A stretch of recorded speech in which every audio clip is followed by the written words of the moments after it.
కాసేపట్లో ఉమ్మడి మహబూబ్ నగర్ జిల్లా కొడంగల్ నియోజకవర్గంలో పర్యటించనున్నారు సీఎం రేవంత్ రెడ్డి. నారాయణపేట జిల్లా కొస్గిలో నూతనంగా ఎన్నికైన సర్పంచులకు సన్మాన కార్యక్రమానికి ముఖ్య అతిథిగా హాజరు కానున్నారు. సర్పంచులను సన్మానించి అభినందించనున్నారు.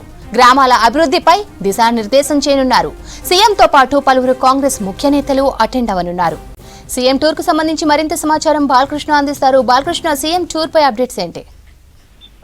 ఇవాళ మధ్యాహ్నం సీఎం రేవంత్ రెడ్డి సొంత కాన్స్టిట్యున్సీ కొడంగల్ నియోజకవర్గంలోని కోస్గిలో కొడంగల్ నియోజకవర్గం సంబంధించినటువంటి కాంగ్రెస్ పార్టీ సర్పంచులు వచ్చినటువంటి వారందరూ కూడా సన్మాన కార్యక్రమం నిర్వహించబోతున్నారు. ఇందుకోసం కొడంగల్ నియోజకవర్గం వ్యాప్తంగా కూడా ఈ ఎన్నికల్లో భారీ స్థాయిలో కాంగ్రెస్ అభ్యర్థులు ఘన విజయం సాధించారు. వాళ్ళందరూ కూడా ఇటీవలే ప్రమాణ స్వీకారం చేశారు. సో ఈ సందర్భంగా వాళ్ళందరూ కూడా కొడంగల్ కాన్స్టిట్యున్సీకి సంబంధించినటువంటి కాంగ్రెస్ పార్టీ శ్రేణులంతా కూడా ఈ సమావేశానికి పెద్ద ఎత్తున హాజరు కాబోతున్నారు.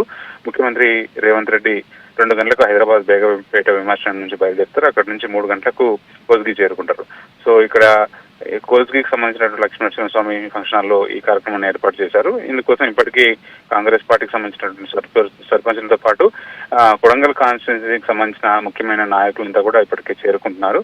సో 3 గంటలకు ఎగ్జాక్ట్ గా ఈ సమావేశం ప్రారంభం కాబోతుంది. సీఎం కోసం కొడంగల్కు సంబంధించినటువంటి కోస్గిలో భారీ ఏర్పాటు చేశారు. సో సీఎం చేతుల మీద కూడా సన్మానం పొందేందుకు చాలా ఆసక్తిగా కాంగ్రెస్ పార్టీ శ్రేణులంతా కూడా ఎదురు చూస్తున్నటువంటి పరిస్థితి కనిపిస్తుంది.